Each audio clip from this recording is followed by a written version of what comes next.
और 33 करोड़ 51 लाख रुपया जो है इस पे खर्च हुआ है। और इसी तरीके से 2024 में 24 करोड़ 30 लाख रुपया दिया गया है, जिसमें 20 करोड़ 31 लाख रुपया जो है खर्च किया गया। Detail of works executed under executed and areas covered Annexure A में इसकी सब डिटेल दी गई है। Detail of commissioning of this scheme is given in Annexure A. However, for the Shopayan town, the expected date of commissioning a water supply scheme Shopayan town under Amrit 2 is 31/3/2026 तक हम इंशाल्लाह ये अमृत में जो हमारी water सब scheme है इसको हम कंप्लीट करें। ठीक है, आ गया जवाब आपका ठीक तरह से। मिस्टर सतीश शर्मा जी। सर क्या सवाल पूछना चाहते हैं? हाँ, पूछिए। शोपियान टाउन के बारे में इसमें लिखा है कि अभी तक टेंडर्स नहीं हुए। अब टेंडर्स आ गए हैं कि इसका डेट जो कोई फाइनल तो हुआ नहीं, सिर्फ टेंडर्स की बात हुई है। Because town is a very important area left out by the public health department. ऐसे इन्हें डेट भी दी है आपको 31/3/2026 तक ये कंप्लीट भी हो जाएगी। दे दिया, इसे लिखे दे दिया मिनिस्टर साहब ने। नहीं, टेंडर आप छोड़ दीजिए। आप चाहते थे कि आपको ये बताया जाए ये वाटर सप्लाई स्कीम कंप्लीट कब होगी, उन्होंने डेट ऑफ कंप्लीशन आपको दे दिया। टेंडर वगैरह करना इनका काम है, इन्होंने फर्म कमिटमेंट दे दिया आपको 31 मार्च 2024 तक ये कंप्लीट होगा। यही है ना मिनिस्टर साहब? हाँ, से पहले दो फॉर्मेलिटीज जो टेक्निकल फॉर्मेलिटीज है वो करनी पड़ती है। टेक्निकल एवल्यूशन एंड दोनों मुकम्मल हो चुकी है और अब जो है वो फाइनल अलॉटमेंट होनी है। मैं ऑनरेबल एमएलए साहब को यकीन दिलाता हूं कि विद इन 10 डेज हम जो है उसके अलॉटमेंट करेंगे और काम चले हो गया। ठीक है, mister Satish Kumar Sharma ji. AQ 825 minister in charge GAD। AQ number 825. The details of existing vacancies in various departments of the Union Territory are enclosed at Annexure A. Following steps have been taken to fill these vacancies. 13,466 non-gazetted vacancies stand referred to J&K SSB during the last 2 years. Out of these vacancies referred to the board, 9,351 selections have been made by JK SSB during the last 2 years. 2390 gazetted vacancies were referred to J&K Public Service Commission during the past 2 years. Out of these referred vacancies, 2,175 selections have been made by JK PSC during the last 2 years. 10,757 Class 4 MTS vacancies have been identified by the various departments which are under scrutiny for concurrence of the Finance Department and shall be referred to the recruiting agencies in due course of time. More than 6,000 vacancies are ready for referral to the recruiting agencies. These vacancies shall be referred to the recruiting agencies shortly for making selections. The government, in a step towards ensuring expeditious recruitment process, has going in up. Sir मेरा जो मूलतः प्रश्न था वो ये था कि सरकार स्पष्ट करे कि एजुकेशन, हेल्थ, PDD, रेवेन्यू और बैंक जैसे जो मेन इदारे हैं इनके बारे में मैंने आपसे प्रश्न किया था। मुझे तो ये JK SSB के ऊपर ये सारा डिटेल दी गई है, लेकिन मैं ये जानना चाहता कि इनके बीच में जो खाली पद पड़े हुए हैं इस समय वो भरने का सरकार कब तक प्रयास कर रही है? मेरा प्रश्न मूलतः ये था। अब जैसे बार बार हमने कहा हुआ है ऑनरेबल मेंबर को, हाउस को, हमारे भरने का इरादा है कि जल्द से जल्द कर लेंगे। अगर आपको नंबर चाहिए जितने हमने रेफर किए हैं जो अभी तक भरे हैं वो मैं आपके साथ शेयर कर दूंगा। नंबर मेरे पास है, मैं आपको भेज दूंगा अभी। ठीक है, बोलते हैं इनको जरा समझाइए, हर बात में बोलते हैं सर, और इनकी जवान पे लगाम लगाइए सर। आप तशरीफ रखिए, आप तशरीफ रखिए, आप तशरीफ रखिए। महराज साहब आप तशरीफ रखिए, बैठो महराज साहब। मिस्टर महराज मलिक साहब। नाउ मिनिस्टर गुलाम मोहिउद्दीन मीर साहब। नंबर 7166। आपका जवाब तो आ गया ना जी।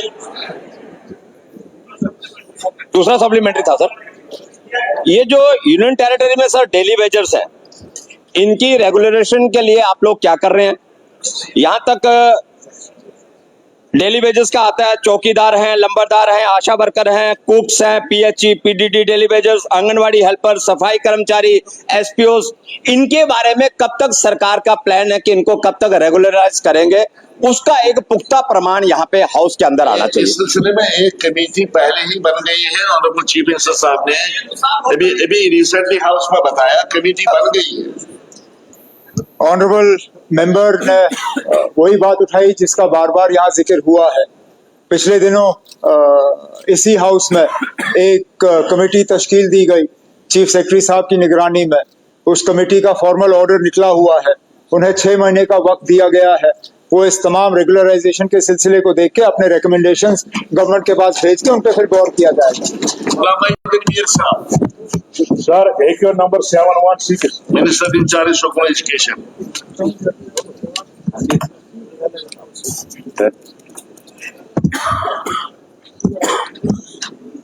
Sir, AQ number 716A.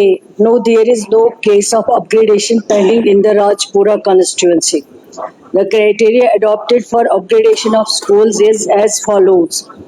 Upgradation from PS to MS. There should be distance of 3 km from the nearest middle school. Number 2, there should be at least 2 feeding primary schools. Number 3, top class enrollment should not be less than 20. Upgradation from MS to HS. There should be distance of 5 km from the nearest high school.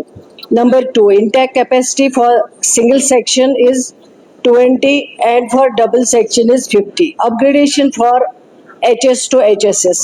There should be distance of 7 to 10 km from the nearest higher secondary school. Number 2, intake capacity for upgradation is more than 50. The proposal for upgradation of schools to their next higher levels may be considered by the government strictly as per feasibility report, existing norms and urgent requirement wherever required. चलेगा। Sir, ये तो पहले ही question उन्होंने खत्म किया है कि लोग कहकर।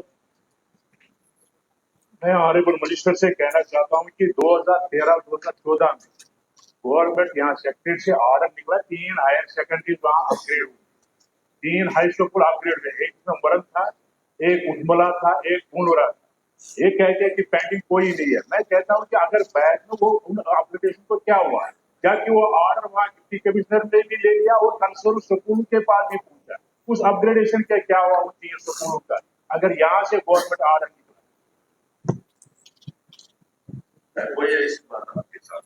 सर, एक जो ऑनरेबल एमएलए साहब कहते हैं कि खत्म कर दिया, खत्म नहीं किया हुआ है। अपग्रेडेशन जो बहुत पहले हुई थी, जो ये कह रहे हैं इनकी इंफॉर्मेशन भी सही है, लेकिन वो फिर उनको इल्तिबा में रखा गया है। जैसे आपके पास भी इंफॉर्मेशन है, बहुत सारे इस तरह के इंस्टीट्यूशन जिनको अपग्रेड किया गया था, लेकिन उनमें क्रिएशन ऑफ पोस्ट या बाकी जो इंफ्रास्ट्रक्चर है वो अवेलेबल नहीं था। फिर उस टाइम पे 2014 में है उसको इल्तिबा में रखा गया है। अभी ये बहुत देरीना मांग है अपग्रेडेशन के। ऑनरेबल जितने भी एमएलए साहिबान हैं उनको काफ़ी डिमांड्स है अपनी अपनी कॉन्स्टिट्यूंसीज में कि अपग्रेडेशन होना चाहिए, लेकिन अभी जो है सरकार कंसोलिडेशन पे काम कर रही है। जैसे अभी इससे पहले जो क्वेश्चन आया था ऑनरेबल एमएलए महराज साहब का, और भी कई सवाल आए जहाँ पे ये खदशा दिखाया गया है कि बहुत ज़्यादा कमी है, टीचर्स अवेलेबल नहीं है जितने होने चाहिए, या प्रोफेसर्स या लेक्चरर्स जो भी स्टाफ वहाँ पे होना चाहिए वो अवेलेबल नहीं है। सर, यही रीजन है कि हर जगह अगर स्कूल ही सिर्फ खोलेंगे लेकिन कंसोलिडेशन पे ध्यान नहीं दिया जाएगा, और मेन जो हमारा मकसद है एजुकेशन को बढ़ावा देने का वो फिर पूरा नहीं हो पाता। लेकिन मैं ऑनरेबल हाउस को यकीन दिलाना चाहती हूँ, जब भी कंसोलिडेशन पे हम लोग काम कर पाएंगे, हमारे लिए अवेलेबिलिटी ऑफ टीचर्स जो है वो रहें, उसके बाद इंफ्रास्ट्रक्चर अवेलेबल हो, और जैसे आप कभी कभार बात करते हैं कि प्राइवेट इंस्टीट्यूशंस में अच्छी जो है इंफ्रास्ट्रक्चर होता है या बाकी चीजें, लेकिन उससे कहीं ज्यादा हमारे गवर्नमेंट स्कूलों में टीचर्स क्वालिफाइड है, इंफ्रास्ट्रक्चर है, लेकिन उसको और बेहतर बनाने की जरूरत है। जब वो बेहतर बन जाएगा तभी हम ये कह सकते हैं कि हमारे पास एजुकेशन सिस्टम जो है वो सही है। श्री बालवान से बस आ गया, आप कर दीजिए जमा।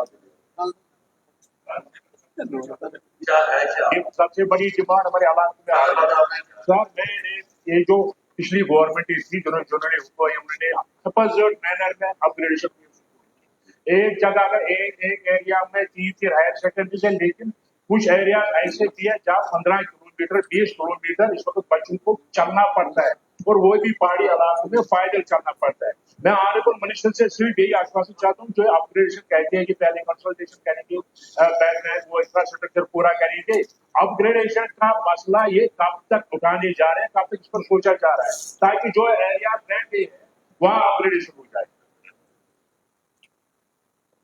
सर अभी मैंने पहले ही कह दिया है कि इस वक्त जो है कंसोलिडेशन पे हम लोग ध्यान दे रहे हैं, लेकिन मैंने पहले ही कहा है जितना जल्दी इंफ्रास्ट्रक्चर और availability of teachers, professors, masters जो हैं वहाँ रहे, सारी वैकेंसीज फिलअप हो जाए। जब हमें लगे कि अब अपग्रेडेशन हमें करनी चाहिए, मैं खुद मानती हूँ कि अपग्रेडेशन भी बहुत जरूरी है, बहुत डिमांड्स आ रही हैं कई कई एरियाज में, जेन्युइनली जो है अपग्रेडेशन करना है, लेकिन अभी थोड़ा सा इनको भी सब्र रखना पड़ेगा। जब तक इंफ्रास्ट्रक्चर और अवेलेबिलिटी ऑफ स्टाफ पूरा ना हो तब तक रुक जाए, उसके बाद जरूर अपग्रेडेशन का जो इशू है उसमें हम काम करेंगे, एग्जामिन करेंगे। और सर ये इनकी बात सही है, जहाँ जरूरत नहीं थी वहां दिया गया है। अगर इस ध्यान से खोला गया होता, जो क्राइटेरिया है जो मैंने बताया है कि जैसे अपग्रेडेशन के लिए PS to MS जो है 3 किलोमीटर का डिस्टेंस होना चाहिए, इसी तरह वहाँ पे 2 फीडिंग स्कूल जो है आसपास के वो होने चाहिए, तभी आप PS to MS कर सकते हैं। एनरोलमेंट की बात की गई है, वो कितना होना चाहिए, 20 के करीब जो है, लेस देन 20 होना चाहिए। तभी जब ये क्राइटेरिया फुलफिल करते होंगे और हम एग्जामिन करेंगे, फिर भी हम प्रोसेस करके रखेंगे जहां जहां जरूरत होगी, ताकि आगे जब भी हम ये करेंगे अपग्रेडेशन, उस वक्त हमारे पास ये दिक्कत ना हो कि यहाँ जरूरत थी, यहाँ जरूरत नहीं थी। हम बिल्कुल ट्रांसपेरेंट मैनर में इसको करेंगे जब भी जरूरत होगी, लेकिन फिलहाल जो हमारे पास वक्त है उसमें कंसोलिडेशन पे ध्यान देना होगा, वो भी बहुत जरूरी है। ये राजपुरा के बारे में ख्याल सुने क्या? सर, इसमें जो स्कूल का क्राइटेरिया है 3 किलोमीटर 2 किलोमीटर, मैं ऑनरेबल मिनिस्टर साहब के नोटिस में लाना चाहता हूँ। मेरी कॉन्स्टिट्यूंसी बॉर्डर कॉन्स्टिट्यूंसी है, वहाँ 10 किलोमीटर 15 किलोमीटर का डिस्टेंस है। उन्होंने मान लिया कि बात खराब करने से सर 15-15 20-20 किलोमीटर का श्री मालवल से मुलाकात है। सर AK नंबर 757, और अगर आप इसको लंबा जवाब है, अगर पढ़ा हुआ तो सब्र करें। जवाब देने पर minister in charge FCS and consumer agents. AQ number 757, Honorable Speaker, sir. The department is contemplating opening of new fair price shops as per framework invoked, which is part of Jammu and Kashmir Targeted Public Distribution System Order 2023. Since elected government has assumed the office, it has been thought prudent to rope in elected members. इनको इजाजत देने के सवाल कुछ देखिए। बिल्कुल बिल्कुल चलो, I will treat it as that. Okay. Sir, ये मैं एक और इसके साथ एक रिक्वेस्ट, इसको सप्लीमेंट्री कंसीडर नहीं करना, क्योंकि अभी ये 70 साल पुराना सिस्टम हो गया कि आप जवाब सवाल देते हैं, मंत्री जवाब देते हैं। जो आप बात करेंगे ये सप्लीमेंट्री नहीं, ये सप्लीमेंट्री नहीं है, ये सप्लीमेंट्री पूछो ना, आप सवाल नहीं, ये सिस्टम थोड़ा चेंज होना चाहिए। जबकि मुझे आ गया, इनको कोई नई बात मिनिस्टर ने कहनी, इनकी बात नहीं, ओवरऑल वो जवाब देने लिए सिस्टम थोड़ा चेंज होना चाहिए। सर, मैंने अपने सवाल में पूछा था कि नए जो है राशन फेयर प्राइस शॉप और सरकारी जो राशन डिपो है उसके खोलने को लेकर मैंने पूछा था। तो अभी पीछे से ही मेरे मेंबर्स कुछ स्लिप दे रहे हैं, जो डोडा से है, रामबन से है, किश्तवाड़ से है, बड़ी बसोली से है। तो कहते हैं जनाब आज भी हमें 8-8, 10-10 किलोमीटर हमारे लोगों को राशन देने के लिए जाना पड़ता है, और वो हमारा जंगल का एरिया, पहाड़ का एरिया, जंगली जानवरों का डर है। तो एक तो मैंने ये पूछा था, दूसरा मैंने ये कहा था इनको कि ये जो नए जो है राशन कार्ड है, 2016 के बाद नए लोगों को ऐड नहीं किया है। तो इन्होंने अपने जवाब में कहा कि जनाब हम ऐड कर रहे हैं, लेकिन 2016 से पहले का जिसका जन्म हुआ उसको ऐड कर रहे हैं। तो मैं सर एक जानकारी साझा करना चाहता हूँ कि हमारे देश का और लगभग हमारी स्टेट और डेथ रेट की अगर बात करें तो बर्थ रेट है हमारे लगभग 16% बर्थ है 1000 पॉपुलेशन के ऊपर, और डेथ रेट है 9 पॉइंट समथिंग है। तो सिर्फ 5 का डिफरेंस रहता है। फिर इतने लंबे चौड़े चक्रों में क्यों पड़ते हैं कि जब नया बच्चा ऐड करना है हमने, तो हमें कोई बड़ा ज्यादा डिफरेंस तो है नहीं है। 5 सिर्फ 1000 में से 5 लोगों का फर्क पड़ता है डेथ और बर्थ के बीच में। फिर हमें 16 के बाद आज 25 हो गया, तो लगभग 9 साल हो गए कि 9 साल के बीच में जो भी बच्चा पैदा हुआ उसको आज हम राशन कार्ड में इंक्लूड नहीं कर पाए। तो मेरा स्पेसिफिक ये है कि पहला तो मैं जानना चाहता हूँ कि आपका डलने का क्या प्लान है, क्योंकि मुझे ये मेरा तीसरा टर्म है सर। मैं पहले टर्म से सुना कि सरकार जल्द नए राशन डिपो खोलने जा रही है। हाँ, मैं मोदी सरकार का धन्यवाद करना चाहता हूँ। आपको 80 करोड़ लोगों को राशन पहुंचा रही है और आपके इलाके में राशन पहुंच रहा है। मोदी, मेरा स्पेसिफिक ये है कि नए राशन डिपो खोलने का कोई टाइम बॉन्ड इनके पास कोई जवाब है कि 30 साल तक 15 साल से नया जो फेयर प्राइस शॉप नहीं खुली है और 30 वर्षों से सरकारी डिपो नहीं खुला है। तो मैं स्पेसिफिक जानना चाहता हूँ कि क्या कोई टाइम बॉन्ड है आपके पास, कोई टाइम बॉन्ड बताएंगे, कोई टाइम लिमिट बताएंगे कि इस टाइम के अंदर हमारी सरकार नए जो है फेयर प्राइस शॉप और डिपो खोलने जा रही है।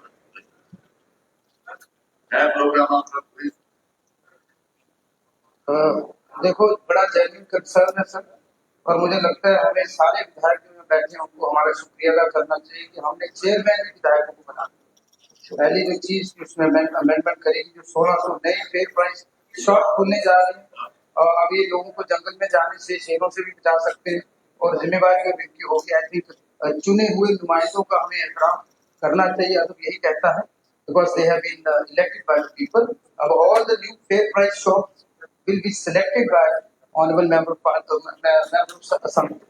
और दूसरी बात है सर, बिल्कुल इनके साथ परसों हमारी चर्चा हुई, हम कोशिश करेंगे ये जो 16 के बाद की उसमें हमें आप सब जो 28 साथी उस साइड बैठे गवर्नमेंट ऑफ इंडिया के पास हम चाहते हैं हम सारे इकट्ठा होकर जाएं और उनसे हमारा निवेदन करेंगे कि हमें कुछ स्पेशल सीट समझकर स्पेशल कोटा दिया जाए, so that we can help the leader. Thank you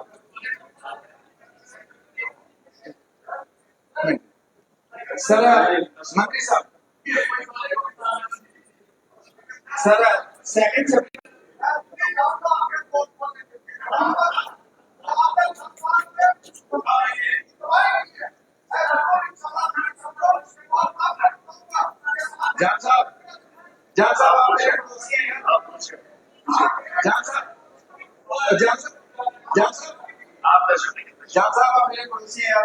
करते हो सर। मेरा दूसरा सप्लीमेंट्री है कि आज अगर आप पिछले लगभग ये इस ऑर्डर के बाद जो मैंने पढ़ा, डाइवोर्स हो गए, कितनी फैमिलीज अलग हो गई, और सेपरेशन अलग से जो हमारा राशन कार्ड का बहुत बड़ा इशू है। सेपरेशन होती है, बेटे और बाप के बीच में होती है, भाई भाई के बीच में होती है, हस्बैंड वाइफ के बीच सेपरेशन होती है, तो दूसरा राशन कार्ड नहीं बनता है। राशन कार्ड के बजाय आप अपना आधार कार्ड नहीं बना सकते हो, आप अपना सिटीजनशिप प्रूफ नहीं कर सकते इंडिया की। तो एक तो हमारे ये सप्लीमेंट्री के साथ में मैं जानना चाहता हूँ इनसे कि ये जो जब ये सारा डिजिटल हुआ, सारा ऑनलाइन किया गया, तो उस समय हमारे गांव के सीधे साधे लोगों को उन्होंने जिस कंप्यूटर वाले के पास गए, जिसके पास गए, उसने पूछा भाई साहब कितनी जमीन है, उसने कहा मेरे पास तो 20 कनाल जमीन है, जबकि रिकॉर्ड में उसकी 5 थी और उसने लिखा दी क्योंकि कुछ स्टेट थी कुछ दूसरी थी, तो उसको उसने काट के रख दिया, उसको APL में कर दिया। और अब वो लोग बेचारे जो डिजर्विंग है, AAY में डिजर्विंग है, कमेटी बनी है, गवर्नमेंट ने कमेटी बनाई है, लेकिन इतनी लंबी चौड़ी फॉर्मेलिटीज है। मैं मिनिस्टर साहब को कहना चाहूंगा कि इसमें थोड़ा सा इसके लिए, और जो जेन्युइन केसेस हैं आज में, जो देखिए इसमें AAY में सबसे बड़ी दिक्कत क्या है कि आपकी जो स्कीम है बेटी की शादी पे आप सरकार उसको एक गरीब परिवार को देती है, जब उस कैटेगरी में नहीं है, वो डिजर्विंग है, उसका नाम उस ऑनलाइन के सिस्टम में गलती से कट गया, तो उसका जब उस कैटेगरी में नहीं आता है तो उसको बेनिफिट नहीं मिलता है। तो इसलिए मैं कहूंगा कि ये जो आपने जो फॉर्मेलिटीज रखी है इसको थोड़ा ईज कीजिए, ताकि जो डिजर्विंग लोग हैं उनको इस AAY कैटेगरी में लाए, PHS कैटेगरी में लाए। जो सबसे दूर दराज का एरिया है, बहुत बड़ी एरिया, मैंने बात करी कि अभी भी 5-6 किलोमीटर हमारा लाठी का एरिया है, हमारा मरोठी का एरिया है, हमारा तारलदा का एरिया, कोटी बरमीर का एरिया है, सत्याता वगैरह, बहुत दूर दूर लोगों को जाना पड़ता है। स्पेशली कोई ऐसे दूर दराज कॉन्स्टिट्यूंसीज के लिए कोई खास प्लान है इनके पास? को उनको कोई थोड़ा सा रिलैक्स करके नए फिर नए चाप देंगे? आपकी सजेशन आ गई, इनकी सजेशन, इसकी सजेशन। सर बड़ी अच्छी सजेशन माननीय विधायक जी की थी और इनकी तकरीर में मैं सवाल भूल गया हूँ, बहुत सारे सवाल आगे पूरी तकरीर में, लेकिन खैर क्योंकि मैं इंचार्ज हूँ उधमपुर डिस्ट्रिक्ट का, मुझे माननीय मुख्यमंत्री साहब ने बनाया है, तो हम बैठकर जो अच्छा रास्ता निकलेगा in the interest of the people of Jammu and Kashmir state वो हम करेंगे और आपको सेटिस्फाई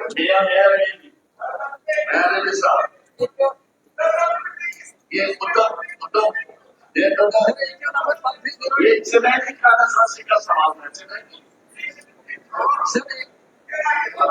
ये चुनावी का सवाल है।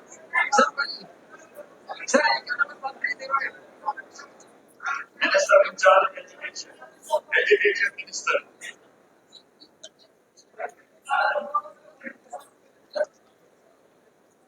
Sir, Sonmarg is a major tourist destination and the base camp of Shri Amarnath Ji Yatra. Baltar, more so, SMA permanent 100-bedded hospital has also been developed at Baltar under CSR. While as PAC Sonmarg, which is 110-bedded facility with minor OT, general ward, labor room, lab section, etc. is an improved health facility Shri Amarnath Ji Yatra, which also caters to the healthcare requirements of general mass.